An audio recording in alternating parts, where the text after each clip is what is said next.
നമ്മുടെ നാട്ടിലൊക്കെ എന്ത് ചൂടല്ലേ, പ്രത്യേകിച്ച് ഇവിടെ പാലക്കാട് ആയതുകൊണ്ട് തന്നെ ഒടുക്കത്തെ ചൂടാണ്. അപ്പോൾ ഈ ഒരു സമയത്ത് നമുക്ക് ഉണ്ടാക്കാൻ പറ്റുന്ന നല്ലൊരു റിഫ്രഷ്മെന്റ് ആയിട്ടുള്ള ഒരു ഡ്രിങ്ക്സിനെ പറ്റിയാണ് ഇന്നത്തെ വീഡിയോ. ഇപ്പൊ നമ്മുടെ നാട്ടിലൊക്കെ നല്ല മാങ്ങയുടെ സീസൺ ആണല്ലേ. അപ്പൊ ഈ ഒരു മാങ്ങ വെച്ചിട്ട് തന്നെ നമുക്ക് ഇന്നത്തെ റെസിപ്പി ചെയ്യാം. നല്ല പഴുത്ത മാങ്ങ കേട്ടോ നമുക്ക് ഇവിടെ എടുക്കേണ്ടത്. മാങ്ങ ചെത്തി ചെറിയ കഷ്ണങ്ങളാക്കാം. ചെത്തുന്നതിൻ്റെ കൂട്ടത്തിൽ ഞാൻ ഒരു കഷ്ണം രുചിച്ച് നോക്കി. നല്ല മധുരമുള്ള മാങ്ങയാണ് കേട്ടോ. ചെറിയ കഷ്ണങ്ങളാക്കിയ മാങ്ങ നമുക്ക് മിക്സിയുടെ ജാറിലേക്ക് ഇട്ട് കൊടുക്കാം കേട്ടോ. ഇവിടെ നമ്മൾ ഉപയോഗിക്കുന്നത് സുജാതയുടെ മിക്സി ജാറാണ് കേട്ടോ. അപ്പോൾ നിങ്ങൾക്കറിയാലോ, എല്ലാ കടകളിലും കാണുന്ന ഒരേ ഒരു മിക്സി സുജാതയാണ്. ഇത് പരസ്യമൊന്നും അല്ല കേട്ടോ, വെറുതെ പറഞ്ഞതാ. ഇനി നമുക്കിവിടെ വേണ്ടത് നല്ല കട്ട തൈരാണ്. അപ്പം ഞാൻ ഓൾറെഡി ഫ്രീസ് ചെയ്യാൻ തൈര് വെച്ചിട്ടുണ്ടായിരുന്നു. ആ തൈരാണ് കേട്ടോ എടുത്തത്.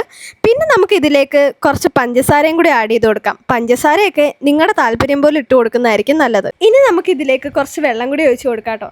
എന്നിട്ട് നമുക്ക് മിക്സിയിൽ വെച്ച് അതൊന്ന് ബ്ലെൻഡ് ചെയ്തെടുക്കാം. ഇത് ശരിക്കും മാംഗോ ലസ്സി ആണ് കേട്ടോ. ഇതിലേക്ക് ഏലക്ക പൊടിച്ചതും ചേർത്ത് കൊടുക്കാറുണ്ട്. പക്ഷെ എനിക്ക് ഏലക്കയുടെ ചുവ ഇഷ്ടമല്ലാത്തതുകൊണ്ട് ഞാനത് ചേർത്ത് കൊടുക്കുന്നില്ല. വേനൽക്കാലം മാത്രമല്ല, നോമ്പ് കാലം കൂടിയല്ലേ. നോമ്പ് തുറക്ക് എന്തായാലും ഈ ഒരു ഐറ്റം ട്രൈ ചെയ്ത് നോക്കാൻ മറക്കരുത് കേട്ടോ. അങ്ങനെ നമ്മുടെ ജ്യൂസ് റെഡി ആയിട്ടുണ്ട്. അപ്പോൾ നമുക്കതൊരു ഗ്ലാസ്സിലേക്ക് പകർന്നു കൊടുക്കാം കേട്ടോ.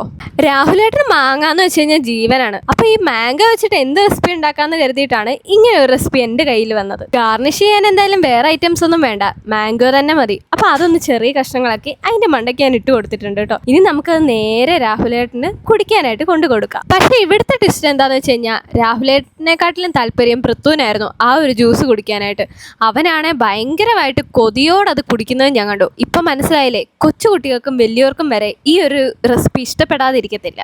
പൃഥു കഴിച്ചതിന് ശേഷം എന്തായാലും രാഹുലേട്ടനൊന്ന് ട്രൈ ചെയ്ത് നോക്കിയിട്ടുണ്ടായിരുന്നു. പക്ഷെ അതിന് സമ്മതിക്കാതെ പൃഥു പിന്നെ അത് കുടിക്കുന്നുണ്ടായിരുന്നു കേട്ടോ. അവനത് അത്രയ്ക്ക് ഇഷ്ടപ്പെട്ടു. എന്തായാലും രാഹുലേട്ടനും പൃഥുവിനും ഈ ഒരു റെസിപ്പി ഇഷ്ടപ്പെട്ടിട്ടുണ്ട്. നിങ്ങൾക്ക് ഈ ഒരു റെസിപ്പി ഇഷ്ടപ്പെടാതിരിക്കില്ല. അപ്പോൾ എന്തായാലും ഈ ഒരു റെസിപ്പി ട്രൈ ചെയ്തതിന് ശേഷം നമ്മുടെ കമൻറ്റ് ബോക്സിൽ വന്നിട്ട് നിങ്ങളുടെ അഭിപ്രായം എന്തായാലും അത് പറയണേ കേട്ടോ. അപ്പോൾ രണ്ടുപേരും കുടിച്ചതിന് ശേഷം ഞാനും കുടിച്ചിട്ടുണ്ടായിരുന്നു. എനിക്കും ഇഷ്ടപ്പെട്ടു കേട്ടോ. അപ്പോൾ വേനൽക്കാലത്തിന് പറ്റിയ നല്ല റെസിപ്പീസുമായിട്ട് നമ്മൾ ഇനിയും വരുന്നതായിരിക്കും. ബായ്.